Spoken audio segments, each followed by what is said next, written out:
going to do our welcome this morning. Liz, do you have that on the page? Yes, give me, actually, I'm Okay. gonna put it in the chat box. Hold on one second, somebody else posted in the chat box. We had it printed out last week, but we cleaned up since then, so. Yeah, no, you're good. I was gonna do things in a particular order, so it wasn't quite so confusing. Okay. Let's try it this way. Can everybody see the chat box? Yes. That way we can see each other's faces as we're talking. Where's the chat box? Can you see my face? Yeah, if you look on the bottom of the screen, Yeah, where there's that like line of different things we can mute, stop video, participants, Yeah, chat, yeah, that kind of thing. Click yeah. the chat box, and it should come open. Yeah. Chat box. It says chat. Oh, chat, got it. Mhm. Oh, there it is. There you Yay! go. That way we can all see each other's faces as we're speaking. Good. Okay, and we're gonna do this slower this week, and we're gonna walk through it easily, right? Right. Right. All right, well, welcome everyone. This is our extravagant welcome, one of my favorite parts of the service. And I appreciate Melba asking me to do it again this week, as I did it when we were in person. So this is our extravagant welcome. It's who we are and what we stand for as Wedgwood Church. So I will be the one, you will be the many. One, we are all welcome here. Welcome to a church that works for peace, justice, equality, and care of Mother Earth. Of Mother Earth. An extravagant welcome to you because of your gender identification, sexual orientation, ethnicity, economic situation, physical and mental challenges, doubting or believing, being depressed or full of joy. We are a community of curious and creative spiritual seekers, striving to learn and embody the way of Jesus and other spiritual leaders. Like Jesus, we focus on the plundered and the marginalized as we try to address the major issues of our day. One of the ways that we seek to heal the world and ourselves is through sharing parts of our personal story. We are all welcome here. here. We did much better this week. I think we'll just get it down perfect next week. Yeah, So we need welcome to practice. everyone to this beautiful Sunday. Yep, we definitely did. Next, we have just a few announcements. All of our groups are continuing to meet on Zoom. All you have to do is look on the Facebook page and the links are posted. That includes the philosophy group, the humanity group, and the spiritist group. So just check Facebook for the links for their meetings on a weekly basis. Our food pantry continues to be open, feeding over 100 families every week. So we are still welcoming financial donations as well as donations of food. The book club this week met on Thursday. It was a huge success. We're studying and discussing white fragility, and we had a really, really great discussion. And we encourage everybody to join. It's not too late. Just read through chapter 4 and jump right in. We have a yard sale scheduled again for this coming Saturday. It was such a hit the last time we had it, and there are still lots of things remaining. And so we will have a yard sale this Saturday on the 11th from 9 to noon. It is actually an indoor yard sale. We allow 10 people in the older sanctuary building with masks. You see something that you want, make an offer. We have removed everything that we are able to take with us to our new building in the enclave. So everything in there is for sale and needs to go. What's not taken, we will try to donate to For No More and some other charities. But hopefully. So just a couple of words on that. Guys, I've been through the building a lot. You can open cabinets and drawers.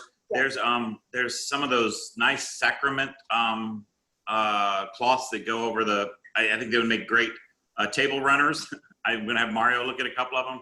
There's robes, of course. There's tools. There's a whole closet full of tools. A couple of guys pulled out, like there was an air compressor, a sander that people have bought. There's tables, there's chairs, there's children's toys. I actually purchased a Wii because my Wii burned out, and I like to do the tennis on the Wii in the basement. It's maybe the only exercise I get. there's candles, lots and lots and lots of candles. If you want like extra white candles just for the Christmas time or whenever, there's lots of those.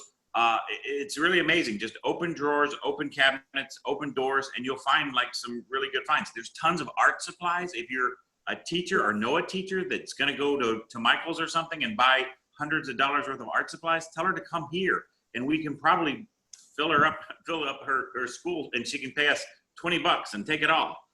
I'm telling you, we just need to get it out of the church, or else it's going to go in a dumpster, or we're going to give it to a charity. I would much rather it go to somebody who will use it, and maybe like in a classroom, or use it. Another church needs all those candles. Another church needs those robes, and we just need to get rid of it. So Yeah. Please spread the word. It's fun just going through and looking at things. And last week somebody did come, a teacher came, and she said she was on the way to Michael's and she saw our sign.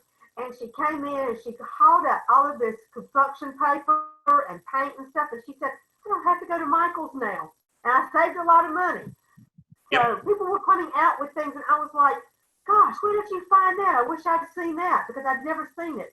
So, just go snooping around, and it's amazing. A popcorn machine was sold last week. So there's some really neat stuff out there. So tell your friends, and we are social distancing. We do require masks, and 10 people are allowed in the building at a time, and it's a huge building. So there's no way you need to be close to each other. So we hope you'll come. We prefer cash only, and it is all sales or as is and final. So check them out good before you leave. All right, that is pretty much it on our announcements, unless somebody has something else.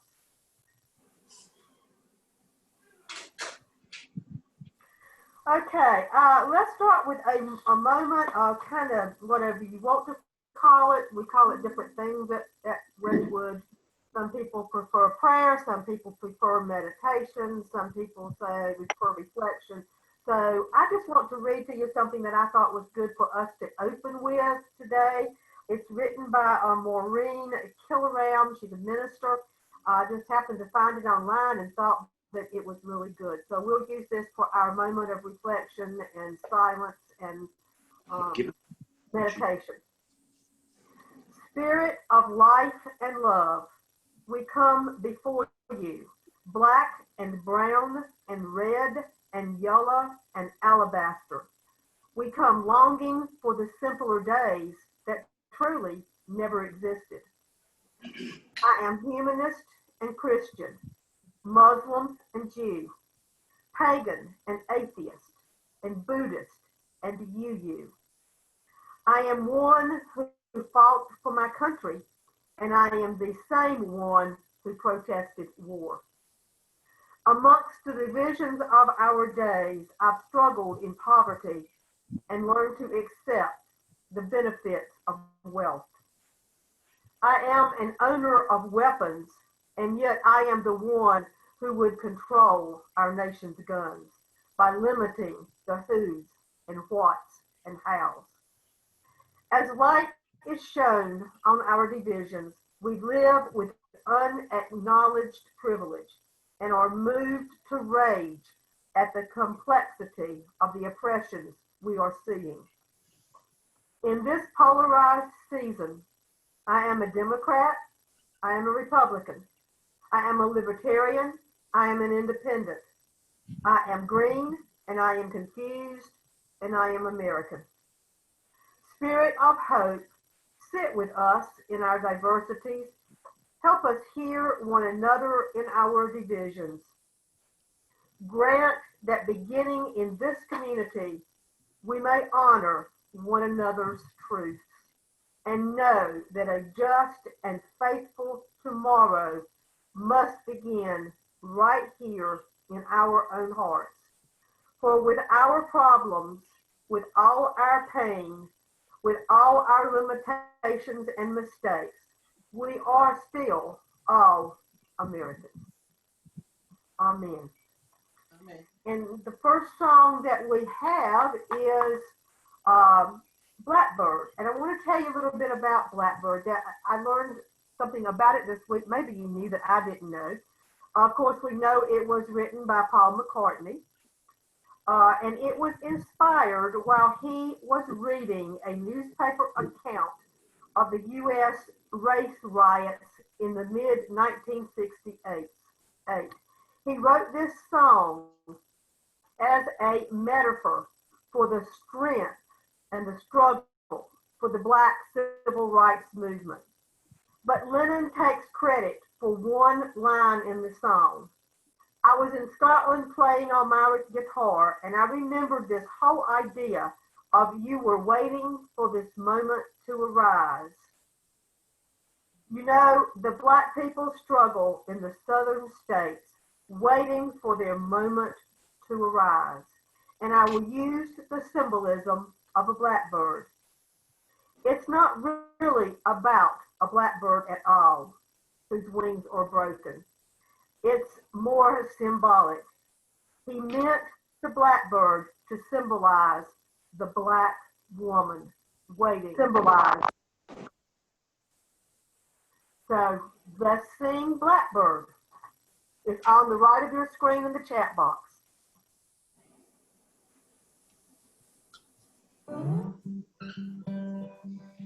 Blackbird singing in the dead of night. Take these broken wings and learn to fly.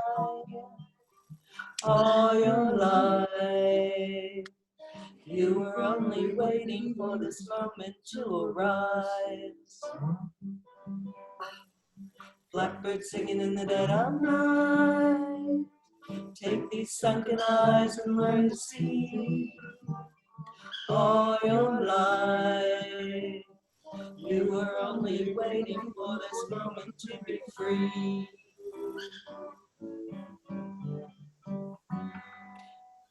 Blackbird,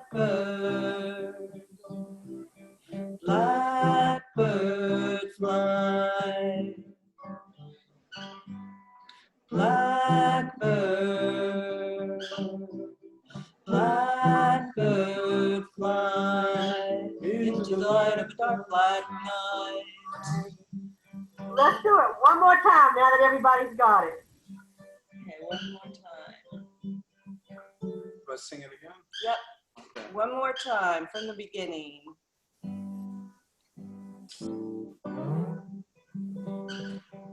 Blackbird singing in the dead of night. Take these broken wings and learn to fly. All your life, you were only waiting for this moment to arise. Blackbird singing in the dead of night. Take these sunken eyes and learn to see. All your life, you were only waiting for this moment to breathe.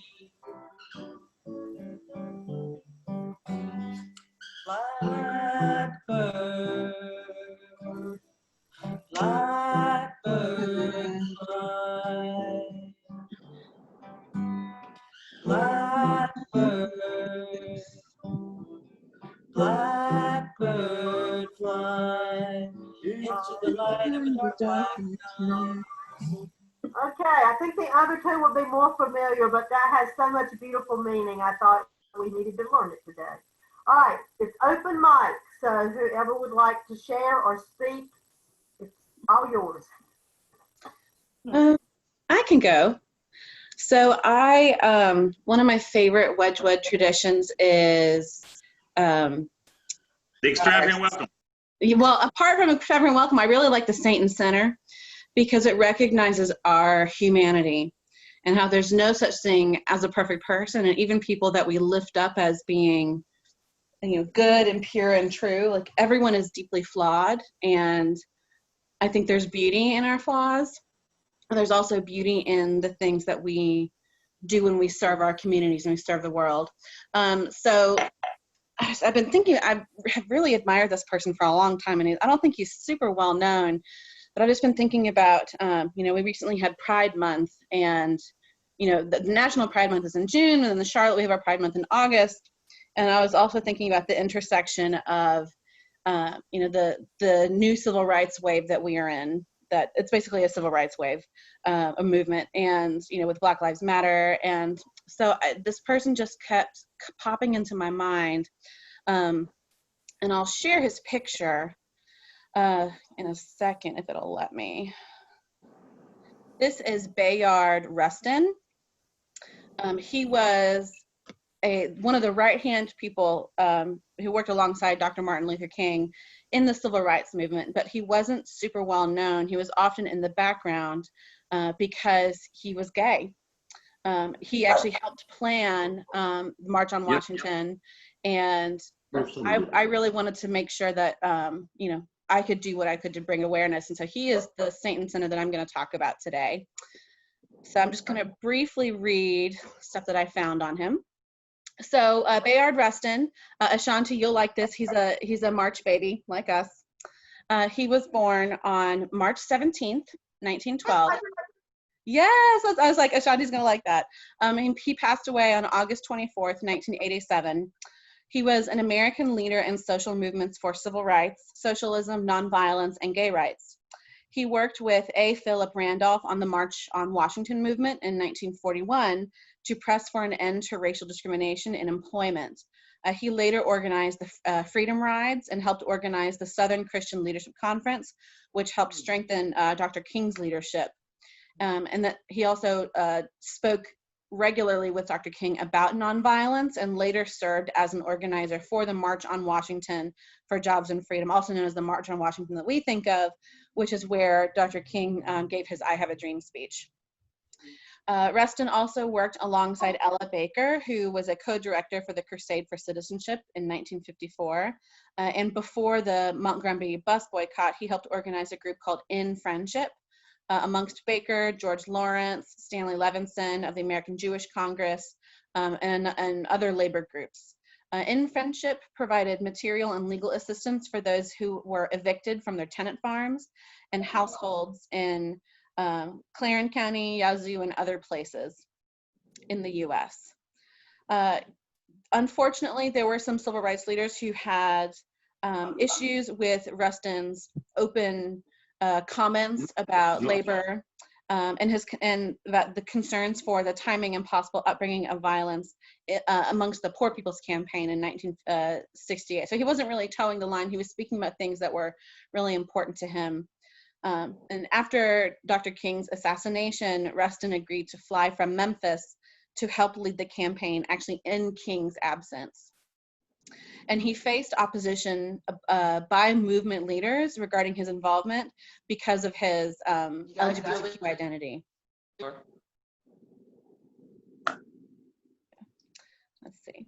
And then after the passage of the civil rights legislation in 1964-65, he became the head of the Philip A. Randolph Institute, which promoted the integration of formerly all-white unions and promoted the unionization of African-American laborers. During the 70s and 80s, Rustin served on many humanitarian missions, such as aiding refugees from communist Vietnam and Cambodia. And actually, when he died in 1987, he was actually on a humanitarian mission to Haiti. So Rustin was a gay man who had been arrested early in his career for being gay. And due to criticism over his sexuality, he usually acted as an influential advisor behind the scenes for civil rights leaders. In the 60s, he became a public advocate on behalf of LGBTQ causes, speaking at events as an activist and supporting human rights. And on November 20th, 2013, President Barack Obama posthumously awarded Rustin the Presidential Medal of Freedom. Yeah, so I'll share his picture one more time. Hold on. Liz, how did you find out about him since he's in the background? I mean, how did you find out? Where did you find his name? I don't remember. I've known about him for a few years. I don't remember the exact moment I found out about him. But because I do a lot of reading about various civil rights movements, and especially in how things intersect, because none of us exist in bubbles, right? We're all onions with layers, and different parts of our identities. And Yeah, I've just always admired him so much, especially because he was in the background. And I find that people in the background are often, the real movers and shakers. So. Yep. Hey, Liz, there's a great movie that was made about him called Brother Ooh. Outsider. I can loan you this movie. You'll get to learn a lot about his life and I'd about love how he was in, like, this is him and Dr. Martin Luther King. Mhm. Next time I see you, I'll give you the movie and you can watch it. We knew about him. When you start talking about him, I was like, yep, the gay guy behind the scenes. The producer came to Who Charlotte. nobody like, talks about. Yeah. So the producer came to town like maybe 2-3 years ago, and she did a phenomenal job, like, teaching us about his legacy. And then, yes, the whole the Dream Speech organization was done by him. Yeah. Like, without no internet, without nothing, letters and powerful, like, he put his soul and heart on this, on the Dream, the event in Washington, D.C. It was amazing. Yeah. Mhm. Thank you, Liz, for bringing it up. So wait, so kind of to dovetail with that, I don't know if anybody saw my Facebook post, but we went to a 4th of July gathering just two doors down. So one of our neighbors, and I sat in the backyard, socially distanced. My neighbor's dad is 81 years old. And so I kind of grabbed him and I said, you need to get away from this crowd. There was about 15 people there because he's 81. I said, let's go take a chair and put it in the very back of the yard. And so he sat and I sat 6 feet away from him. And he's a very fascinating man. And we just started talking about the real estate market, the stock market. And I love talking to guys like that. He reminds me of my dad. My dad's 82, he's 81. And we're talking about how he's protecting himself other than being in a crowd like that. And we have a lot in common. So we talked about, like I said, stock market stuff and our theory on that. And then he said, one of the most life-changing events I ever saw in my life, Todd. I was like, what's that? You're 81. I got to hear about this. He goes, in 1963, I went to see Dr. Martin Luther King speak this talk. And I said, 1963? He goes, yeah, it was in DC. I said, are you talking about the I Have a Dream speech? And he goes, yeah, I was there on business and I just went to see this guy speak. And I was like, wait, you were there at the I Have a Dream speech? He goes, yeah.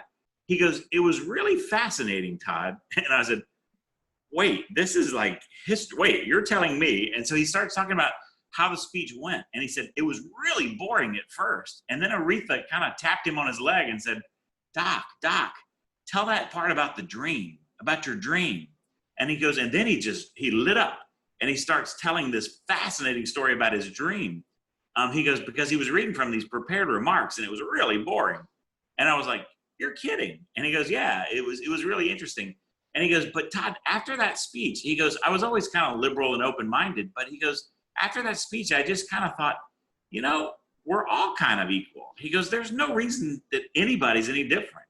It was just great to hear this 81-year-old man just give me how that event changed his life. And then he said, Todd, there's 2 books I need you to read because they changed my life also. And he started telling me the books and I'm going to put them in my phone. He goes, no. You have dinner with me this week and I'll give you both books. He goes, that's the price. And I said, okay. So we're actually contacting him. Mario texted him this morning and see if he'll go to dinner with us tonight. So I get my hands on those 2 books. So I will let you know what those books are. And we'll maybe line them up for the book club. I was just thinking that, yeah. But just what a fascinating experience. And it's the people like that are 81 years old that you have to talk to because they got so much. And this man's a retired attorney. He's come from a long line of, his children are judges in Mecklenburg County. Very well-known name and led a fascinating life. But that was amazing. That was the way he spoke about was the life-changing event in his life. Thought that was amazing. And he was there for the I Have a Dream speech. Anyway, kind of fit into the whole theme. I'll give up my open mic now. Thank you for that. Tati, this seems like a good time for change gonna come. Is that good? Yeah. I hope. Mm-hmm. Thank you, Todd, for that story. And I talk to older people a lot too because I feel like I can relate to them. I don't know, I just relate to them very well, and I understand them, and I love their stories. And there's so much that you can learn from it. So thank you so much for that story. Before I sing, I wanted to say that this song is, I don't know, maybe about 60 years old, and it's sort of sad because what he's talking about in this song, I gotta put the fan on, I'm having a hot flash. All right. And what he's talking about in this song, it's happening now. It's right now. It's in 2020. We're still, as brown people, we're still trying to find basic human rights. You know, it doesn't make sense to me. It didn't make sense to me when I was a little girl. Because I don't hate. I don't feel hate. I don't feel that in my spirit. So it doesn't make any sense to me. And I thank you all from Wedgwood being my friends, for standing up for Black Lives Matter. And yes, all lives do matter, but for so long, we haven't mattered. And that's what they can't understand. It's like, we're not saying you don't matter. Everybody matters. It's just saying that we never mattered to, I can't say anybody, but we never mattered here in this country. It wasn't built for us. It wasn't set up for us. It wasn't set up for us to succeed, to be profitable. It wasn't set up for us. And I give myself a pat on the back because we've been doing pretty damn good being oppressed, but still finding love and flourishing and having families. We're not perfect. No race is perfect. You got the good ones, you got the bad ones, you got the crazy ones, whatever, in all races. But I'm just saying that this song, A Change Is Gonna Come, I feel now because of George Floyd, God rest his soul, no matter what his background is, no matter what he did or how he was in his life, he did not deserve to die in that way. And because I feel, it's my personal opinion, I feel that George, in some kind of way, might not make sense, but I feel that George was sort of like a sacrificial lamb. Because of his death, so much has changed, so much movement all over the world. Germany, I was really boggled by how many people were in the streets for Germany. Germany is saying Black Lives Matter, So because of George, there has been some kind of shift. That maybe, they're looking at legislation, they're looking at this, they're taking down this, and people are looking at things differently. I don't think this has happened before. I don't know, Melba, help me out. You're a little bit older than me, and you've been in this fight a little bit longer than me. I'm just saying that, you've been in this fight, you've been fighting for the marginalized for a long time. And so My whole life. For all your life. And I told my daughter your story about you and your dad and the guy in the cold room, and they thought he took the money. So I told her that story. And I told her that the story that you told me and how that changed your life as a little person. So has this happened before? Has this change ever happened? I don't think so. No. So I just wanted to say all that because it's sort of like a release. I don't really have a lot of people to talk to during the week. And I just wanted to release that. And as I recall, Ashanti, I cried when I told you that story now. And yet that is something that happened when I was about 8 years old, and I still cry. And there's so many stories like that. So many stories like that with an innocent person. I didn't do anything. Oh, yes, you did. And this is happening again. It's happening more and more and more now.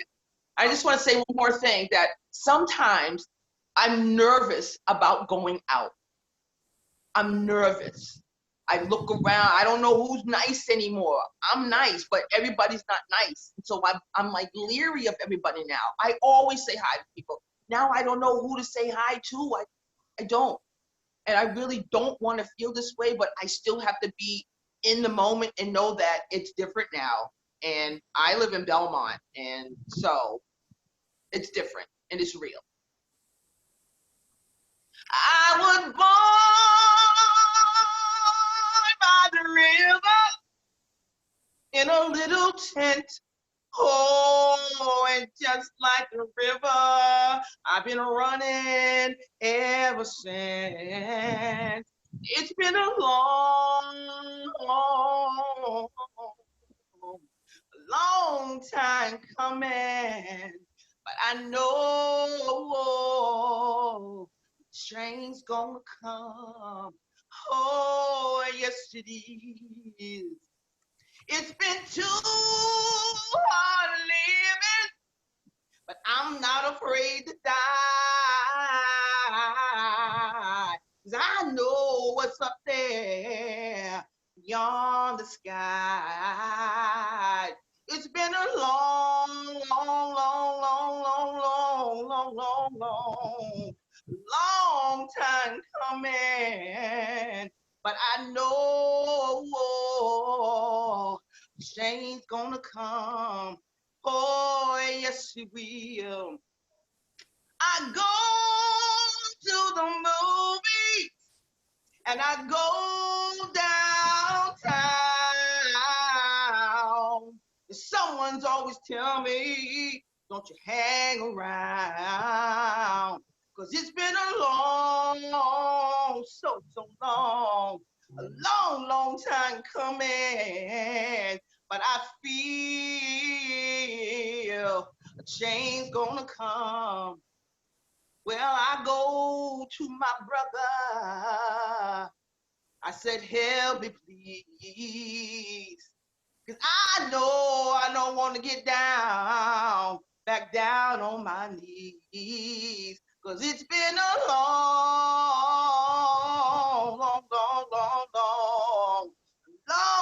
time coming. And I know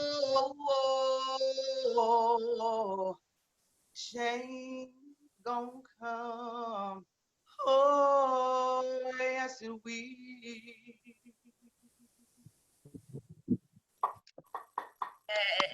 Thank you. Wow. Beautiful, beautiful. Chills. Yes, absolutely. Well, are we ready to sing Stand By Me? Yeah, Benny King. Hold on. Now, this one we know. Yeah, this one we know. I sang it at church one time. Yes. Let me put the words on. Here, I just put the Chat. words. I got the words for you. Oh, okay. All right, it's up. Words are up. Well, I've got the first 3 verses, then I'll put the next so it's not too much all at once. Okay, I think we're just gonna sing the first 2. Okay. Okay. I'd just like to refer people, this is an excellent song written by Benny King. And also, about 20 years later, they made an excellent movie with Rob Reiner and River Phoenix. And it shows some of the struggles that adolescent boys go through. Yeah. Okay?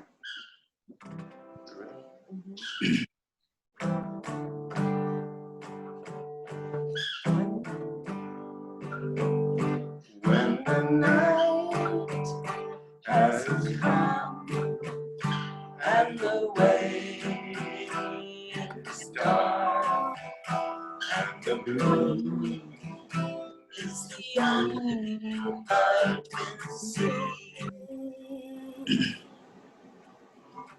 No, I won't be afraid. No, I won't be afraid. Just as long as you stand by me. So darling, darling, stand by me. Oh, stand by me. Stand by me. If the sky that we look upon should tumble down, should crumble to the sea, I will cry, I will cry. No, I won't shed a tear. Just as long as you stand by me. So darling, darling, stand by me. Oh, stand by me. Oh, stand by me. Stand by me.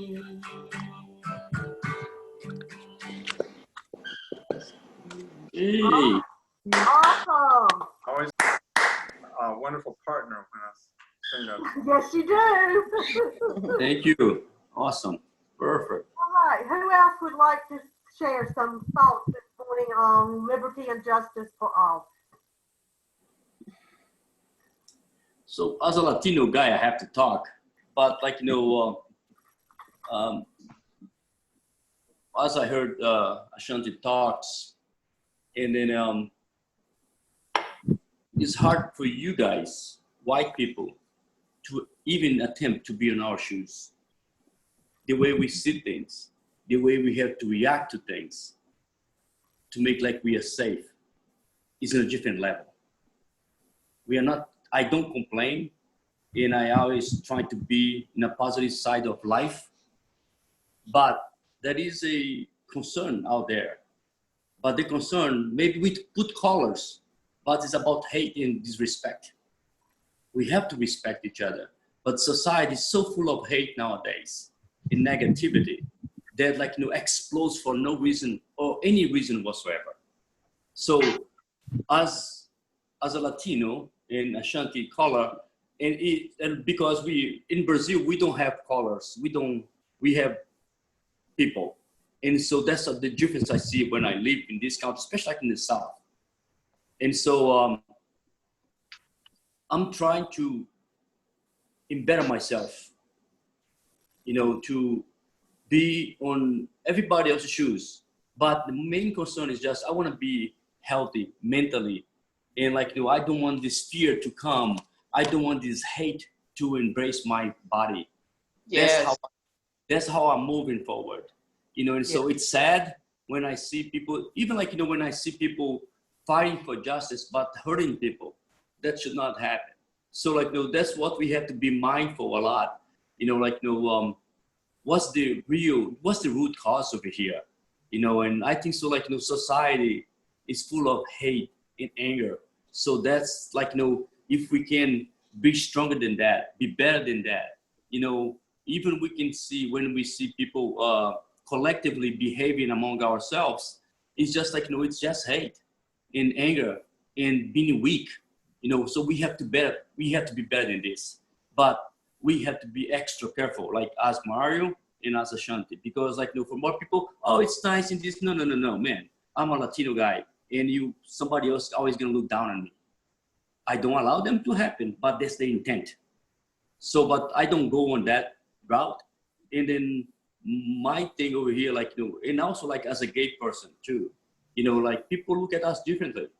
You know, it's not my problem, that's your problem. But like, you know, we have to be aware of that. And then we have to show respect to ourselves. That's what sometimes like, you know, the struggle comes, like, you know, because we observe people's bad karma and energy and put us down. We become depressed, become fearful, you know, and so, but that's what we have to try at least to be able to stand up for ourselves and do the right thing. But ultimately, and for me, I don't live on fear, and I refuse to do that. And believe me, I don't preach, and I don't live my heart's not full of hate, you know. And so that's my response to that, whatever. And whatever gonna come, it's gonna come, but I'm gonna do my little best, you know, just to be proud of myself, be, you know, do the right thing, you know. And so in trying to protect myself, to live on this chaos, because it's a chaos out there, you know. We maybe put color, we may put, you know, whatever we can name, I can give it to them. But I think so society is in despair. Thank you. So speaking as his husband, Mario's job takes him all over the state and some South Carolina sometimes, and he goes into really small towns.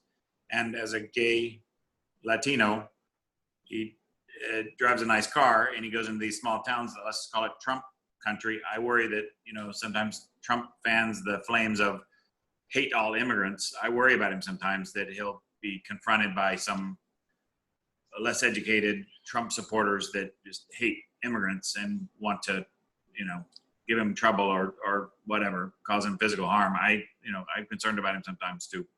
So I have no idea what it's like to walk in his shoes or Ashanti's shoes, but I have no idea. I can't understand.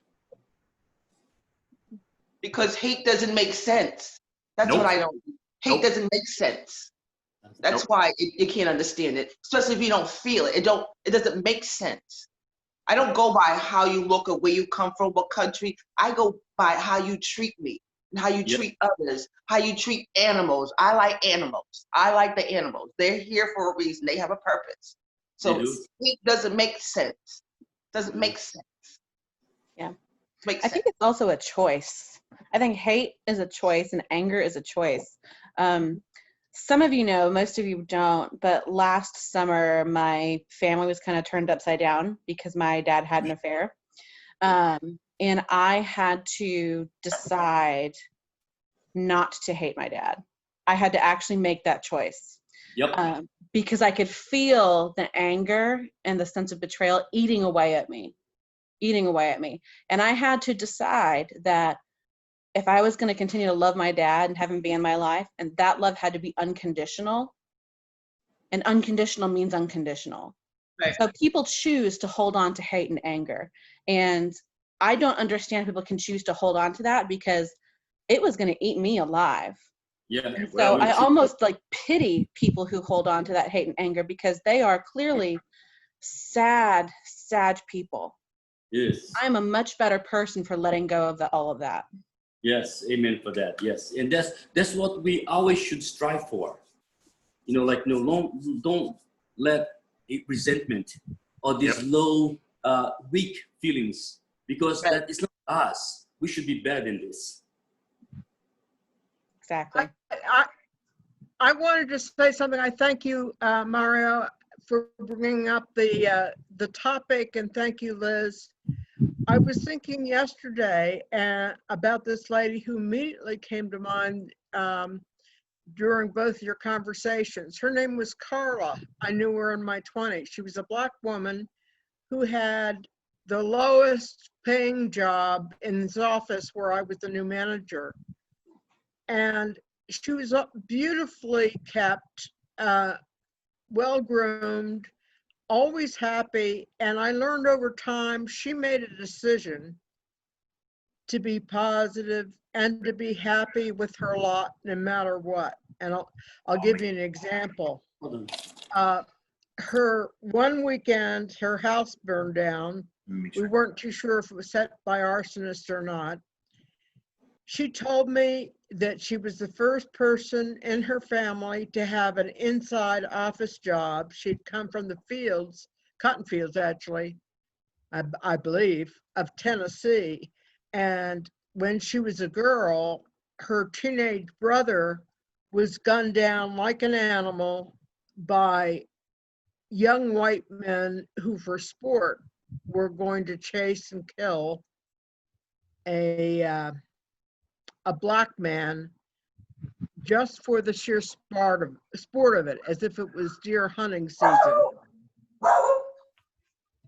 Thank you. Even the dog didn't like that story.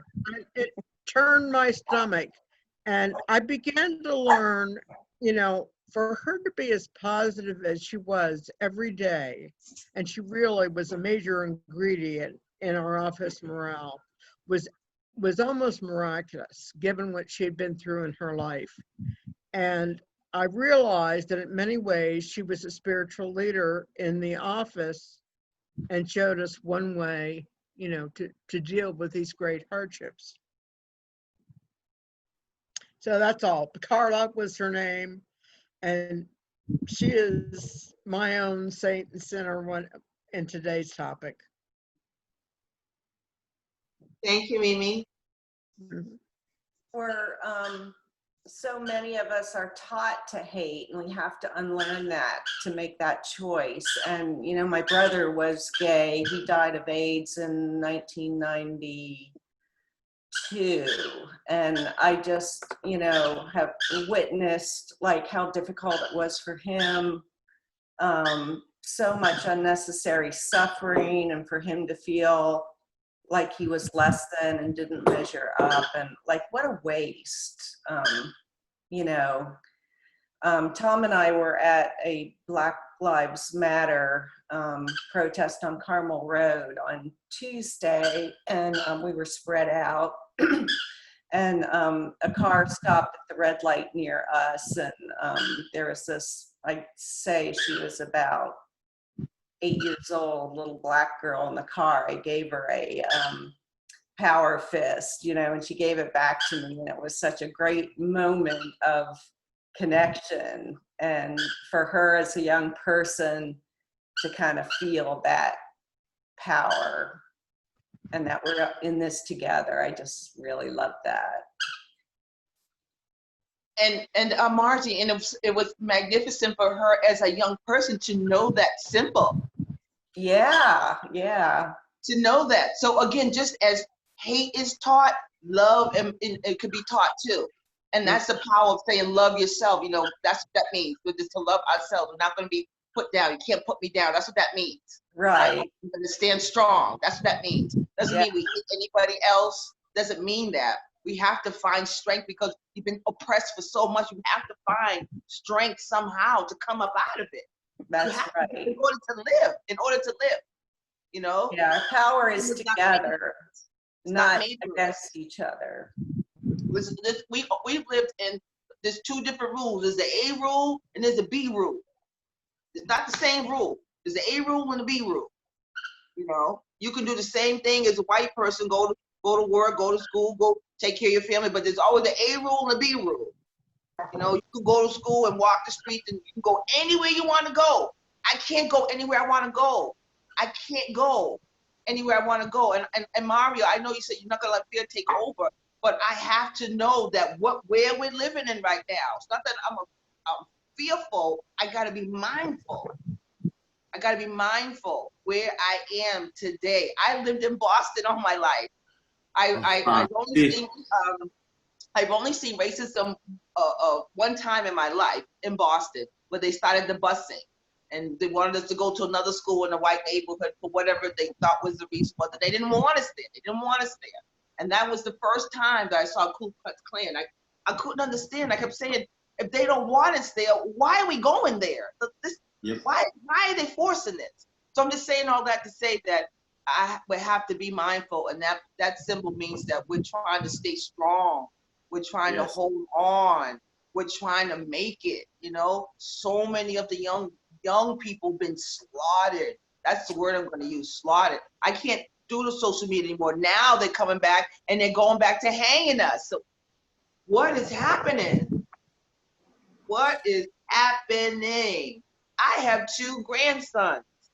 I have 2 gorgeous grandsons. They're great kids. They are great. And we are rearing them to love and accept people, but not to be bullied and not to let anyone treat you poorly. That's what we teach them. That's what we teach them. I'm fearful for the future. Well, I might not be here. I don't know how long I'm going to be here for, but I pray over their souls. They're gorgeous kids. You see my children, my grandchildren. They're great kids. So I know I'm going off on a tangent. I'm sorry, but I'm glad that you, Tom and Marge, I'm glad you were out there. Thank you. I'm glad you got the Black Power signal and the little girl connected with you. That was beautiful. It was a beautiful moment. I thank you. I thank you. I thank you for being real. So we kind of ventured out a little bit, and there's a restaurant that's open in our neighborhood. And usually when we're there, we're the only ones there. And there's one waiter, his name is Gino, and he's a black man. And he's taken care of us the last 4 or 5 times we've been there. And usually we're the only ones in the entire restaurant. And we were there a couple of weeks ago, and I was just talking to him about it. I said, how you doing through all this stuff? He goes, you know, making it through. And I said, let me ask you a question. Have you ever felt unsafe when you got pulled over by the police? I said, because I haven't, but I'm just asking you. And he goes, that's a really good question. I appreciate you asking that. And he started talking to me about being pulled over by the police and his experiences. I said, well, how can we change this? And he goes, you know what? What you're doing is how we're going to change this, is asking other black people and talking about it. He goes, that's how we're going to change this. I really appreciate you talking to me about this. And I said, well, I appreciate it, buddy. And I left him $100 tip. But wow. Well, because we're the only ones in the restaurant, and he's got to make a living too. So I feel bad for him. So we've taken really good care of him the last few weeks. So Ashanti, back to your point here, like, you know, yeah, we have to be mindful, and we have to just, like, you know, be aware that, like, you know, something can happen to us any moment. And but, like, bring it to the spirituality, like, you know, the only thing we have equal is just because, like, you know, all of us gonna die one day or the other. Like, as Margie says over here, you know, like, You're good. You can keep talking. So, but like, that's why we have to, when we die, then we are equal, because nobody can be better than nobody else. We just bring what we love, our feelings, our emotions. That's what we have to make difference. And then all of us can make a difference, because when we don't let this hate or this petty situation, make us different. Sometimes when, sometimes just being quiet, being silent sometimes helps a lot. But if every one of us do a little bit, just doesn't have to do much, but a little bit will make a difference. It's a very difficult out there, but we can do better, all of us. Yeah. I immediately, when y'all were talking, the song "Let There Be Peace on Earth" and "Let It Begin with Me." Mm-hmm. It really does start with us as individuals, and especially as speaking as a white person. As far as I'm concerned, the vast majority of the work that needs to be done by white people.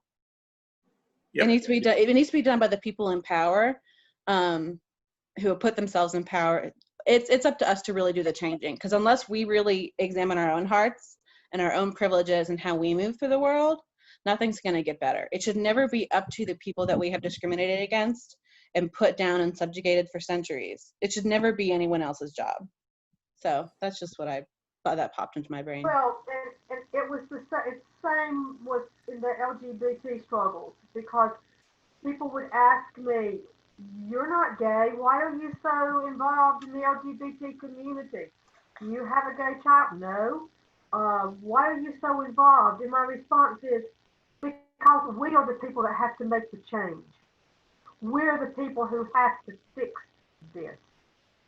And it's the same thing you're saying. You're absolutely right. We are the ones who have to do the work.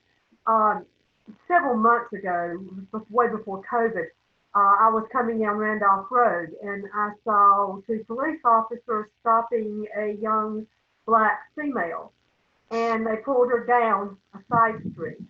And my natural instinct was, I hope she's okay. And I pulled down the side street too.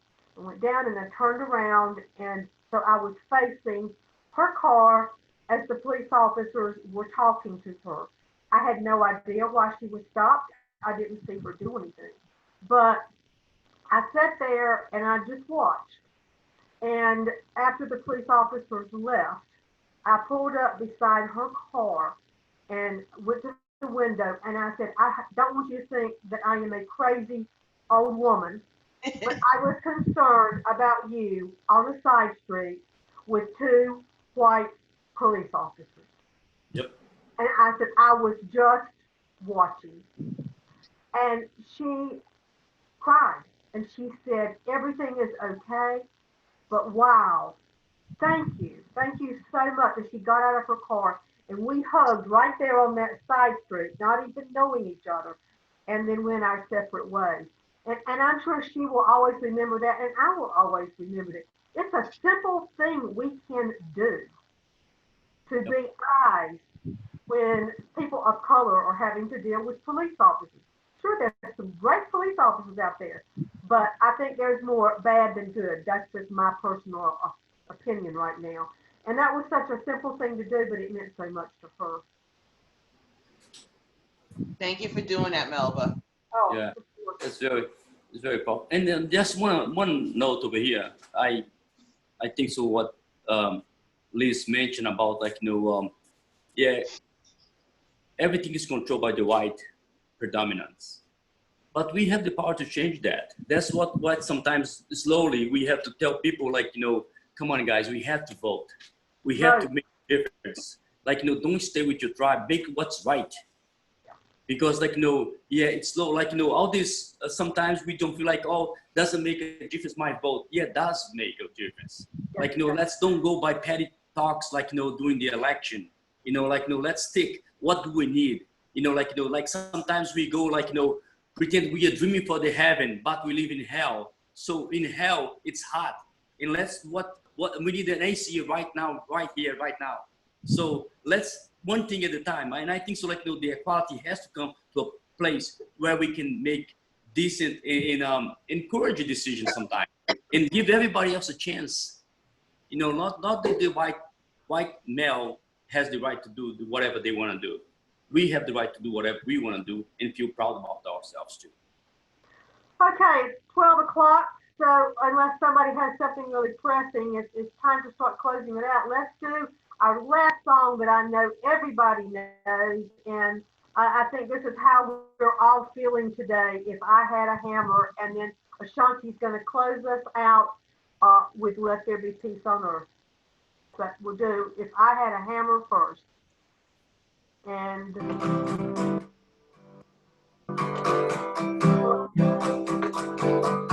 If I had a hand, I'd have it all. I'd have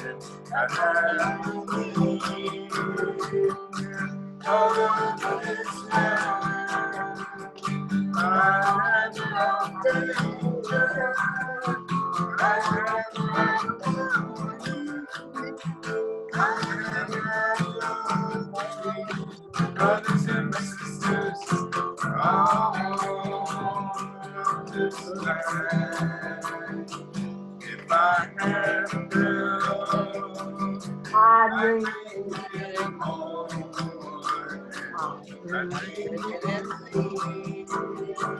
all over this land.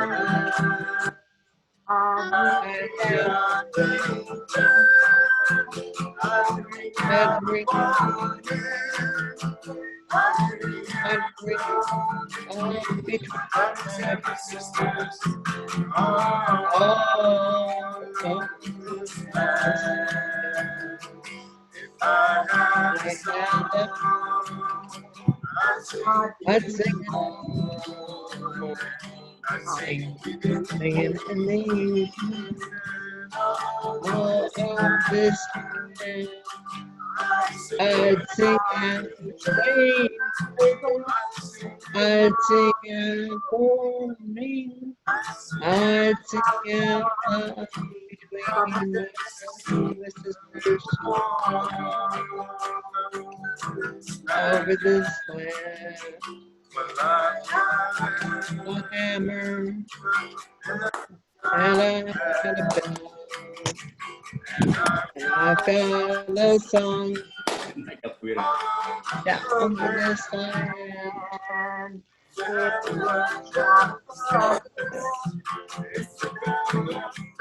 Freedom, Song about love between the sisters all over the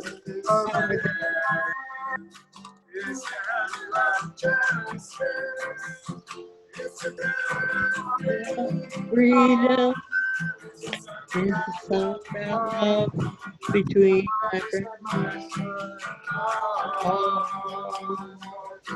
over this land.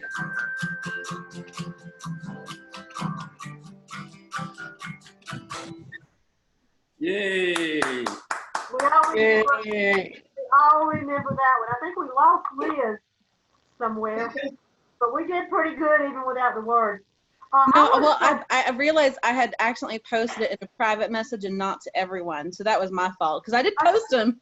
I just posted them in the wrong thing. I was enjoying the Okay, music. I'm not even seeing you now, Liz. Oh, well, I'm right here. Oh, well, that's because I had Tom and Margie highlighted since they were the one playing the music.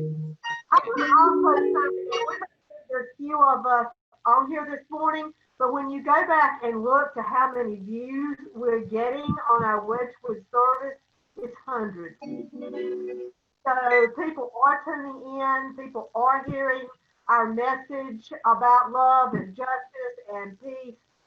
Even though they're not sitting here with us on Sunday morning, they are viewing and they are watching later.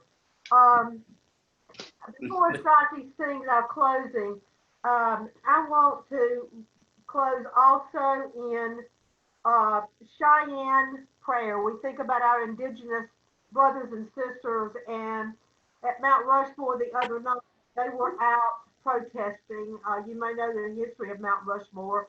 that land was stolen from that land was sacred to them. I've got something posted on my Facebook page about it if you're not familiar with that story. And it's the same situation with Stone Mountain in Georgia. The land was stolen, it was sacred land, and we defamed it. But they were protesting, the Trump supporters we just talked about in ignorance were yelling at them, "Go back where you came from." Yeah, Native Americans. So, I don't even know what to say anymore about those people. Go back where you came from. And we are the ones that they should be saying, go back where you came from. But I just want to close before Ashanti sings, "Let There Be Peace on Earth," a Cheyenne prayer for peace.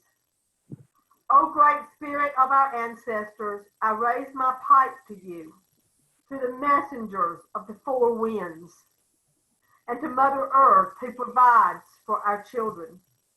Give us the wisdom to teach our children to love, to respect, and to be kind to each other, so that they may grow with peace in their hearts and minds. Let us learn to share all the good things you provide for us on this earth. Let us know peace. For as long as the moon shall rise, let us know peace. For as long as the rivers shall flow, let us know peace. For as long as the sun shall shine, let us know peace. For as long as the grass shall grow, let us know peace. Amen. Amen. And can I just say one thing Thank you. real quick before we close? Can I just say a special thank you to Tom Hansen for his continued support of the church? The leadership team in the church really appreciate your support, Tom. Thank you. Thank you, Tom. Thank you, Tom. You're welcome.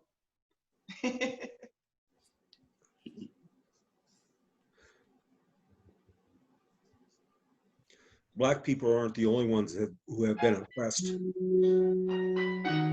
My grandparents were Norwegian, came in 1880. They had a hard time. Wow. They moved to Midwest in Iowa. There was nothing there but sod. They built their houses out of sod. Yes. And people didn't like them because they're Norwegian. Talk funny. Yep. Anyone who's different, and we have to change that. Yeah. So Mario and I lived in Iowa, Des Moines, Iowa for 8 years before we moved here. And before we moved there, I gave Mario full veto power. I said, no, we're moving to a place that's 98.6% white. So you get full veto power. And after we moved here, he said, Todd, it was a little bit of a struggle for me because, and it was the first thing I noticed when we moved there, they sent you out with a realtor on the first day that I interviewed to kind of show you around the town, because the hardest thing the company had to do was sell you on the town. And the first observation I made is I was with the realtor for about an hour, and I looked at her and I said, are there any non-white people here? Because all of a sudden it just looks so stark. And she goes, whoa, what do you mean? I said, well, I've yet to see a person of color. And we've been driving around this town for an hour now. She goes, oh, hold on, let me take you to the south side. I said, no, you don't have to do that. But I said, it's just weird. I grew up in Atlanta, and then we lived in Chicago at the time. And so when you go to a place that is 98.6% white, it dawns on you, you're like, something's wrong here. And it was the fact that there are just no non-white people there. But anyway, we won't bash on Iowa anymore. Well, we had the Irish. Yeah, the Irish. Yeah. All right, well, Okay, Ashanti, we interrupted Ashanti. Please, sorry. we're ready for your gorgeous singing. Can you hear the music? Yes. Let there be peace on earth, and let it begin with me. Let there be peace on earth, a peace that one with God and our Father, brothers are we. And walk with my brother in perfect harmony. Let peace begin with me. Let this be the moment now. Breathe every step I take. Let this be my goal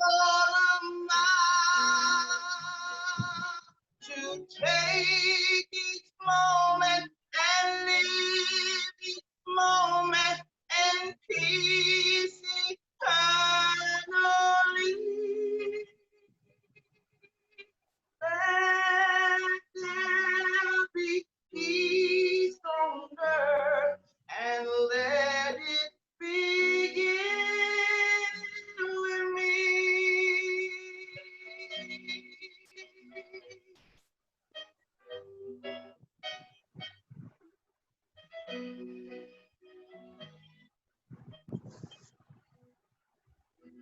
Thank you. Let there be peace on earth and let it begin with me. Let there be peace on earth, the peace that was meant to be with God and our Father. Brothers are we. Let me walk with my brother in perfect harmony. Let peace begin with me. Let this be the moment now.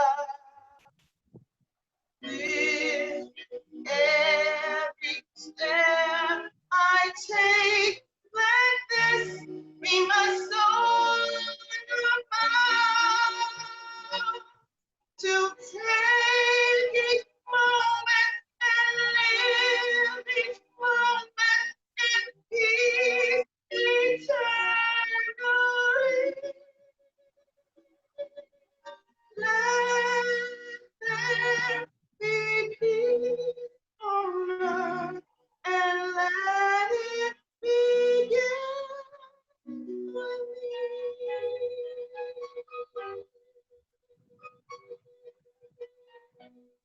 Yay. Beautiful.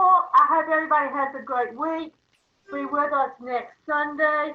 Rusho Jeffers, a Tibetan Buddhist monk, will be doing our service. He is the one who presented Wedgwood Church with an honorary peace pole that you all have seen standing at the edge of our garden. So he will be doing our service next week. So we hope you join us. Everybody have a wonderful week. Good night, everybody. Thank you. Bye. Bye-bye. Bye-bye.